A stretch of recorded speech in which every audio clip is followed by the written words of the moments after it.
wabarakatuh. Halo anak-anak, gimana kabarnya? Sebelum kita memulai pelajaran hari ini, mari kita berdoa terlebih dahulu.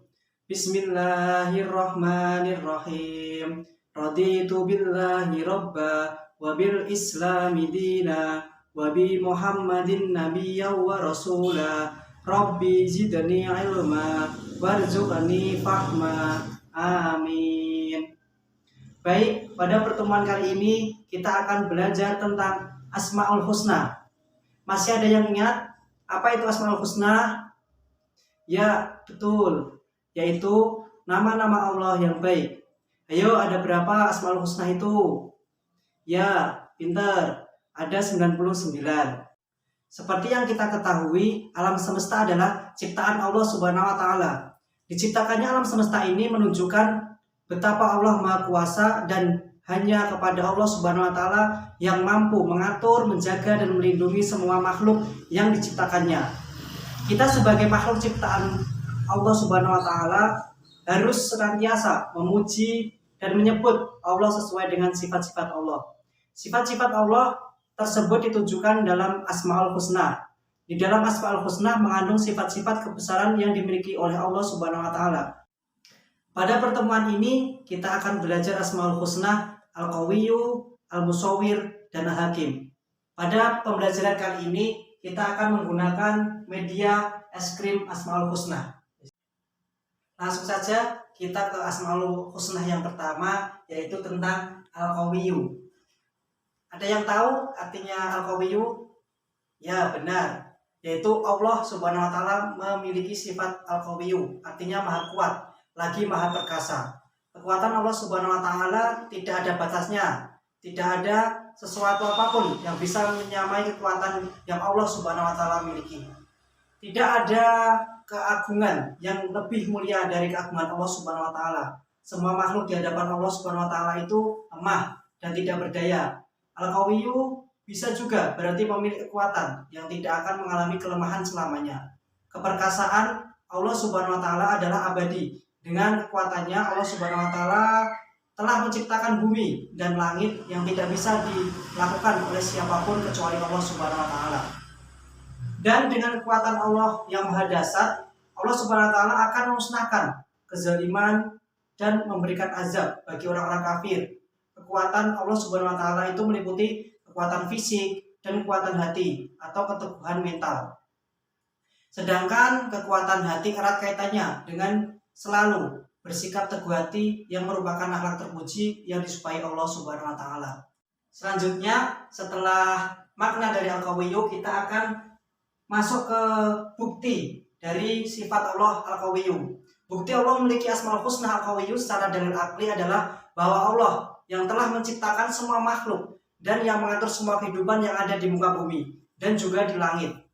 Sehingga sudah pasti Allah memiliki kekuatan yang besar dalam menciptakan semua makhluk tersebut. Sedangkan bukti Allah memiliki Asmaul Husna Al-Qawiyyu secara dalil naqli adalah firman Allah dalam surat Asy-Syura ayat ke-19 adalah wa huwal qawiyyul aziz, yang artinya yaitu Allah yang maha kuat lagi maha perkasa. Kemudian selanjutnya yaitu cara meneladani sifat Al-Qawiyyu. Caranya yaitu harus kuat fisik dan mental, terutama dalam menghadapi ujian atau cobaan dari Allah Subhanahu wa Ta'ala. Banyak hal yang ingin menjadi kuat, setiap hari latihan fisik agar bisa menjadi kuat. Mereka bangga jika disebut orang kuat. Namun, sekuat-kuatnya manusia itu tidak ada yang lebih kekuatan Allah Subhanahu wa Ta'ala yang maha kuat. Ketika lahir, manusia itu berwujud bayi lemah yang tidak berdaya. Jangan mengangkat beban, duduk saja tidak sanggup. Saat tidur, manusia juga lemah, tidak berdaya. Begitu ketika mati, dia akan menjadi tulang belulang berserakan. Manusia itu tidak mampu berbuat apapun. Manusia itu lemah, hanya Allah Subhanahu wa Ta'ala yang maha kuat. Setelah kita tahu cara meneladani sifat Al-Qawiyyu dari Allah Subhanahu wa Ta'ala, selanjutnya kita masuk ke dalam hikmah dari sifat Al-Qawiyyu. Yang pertama, hikmahnya apa? Yaitu meyakini dengan sepenuh hati bahwa Allah Subhanahu wa Ta'ala sumber kekuatan. Yang kedua, memperkuat iman dan takwa kita kepada Allah Subhanahu wa Ta'ala. Selanjutnya hikmah yang ketiga yaitu kita harus menjadi seorang mukmin yang kuat. Tidak hanya kuat fisik, tapi harus kuat jiwa juga. Yang keempat yaitu melatih kita untuk selalu memberi bantuan kepada orang lain atau kepada mukmin lain. Selanjutnya kita masuk ke Asmaul Husna yang kedua yaitu apa? Yaitu Al-Musawwir. Ada yang tahu apa itu artinya Al-Musawwir? Ya, betul. Yaitu yang maha pembentuk. Yang berarti gimana? Yang berarti membentuk makhluknya dengan sempurna dan menciptakan sesuatu dengan segala fungsi dan ciri khasnya. Kemudian gimana sih caranya meneladani Asmaul Husna Al-Musawwir? Meneladani nama dan sifat Allah Al-Musawwir mengharuskan hamba untuk mengaca diri, berintrospeksi, sekaligus mensyukuri atau menerima, mengapresiasi dan memaknai anugerah sebagai manusia yang merupakan ahsan takwim, agar tidak menjadi asfal safilin atau posisi yang serendah-rendahnya karena kufur ingkar dan maksiat kepadanya. Berikutnya yaitu bukti bahwa Allah bersifat al-musawwir adalah Allah menciptakan semua manusia dan hewan dalam bentuk yang berbeda-beda. Kemudian kita masuk ke Asmaul Husna yang ketiga yaitu apa? Al-Hakim. Ada yang tahu nggak artinya Al-Hakim? Ya benar, maha bijaksana.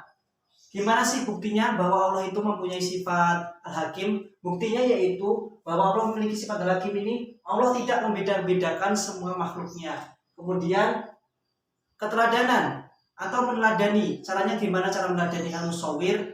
Yang pertama yaitu memperdalam ilmu pengetahuan.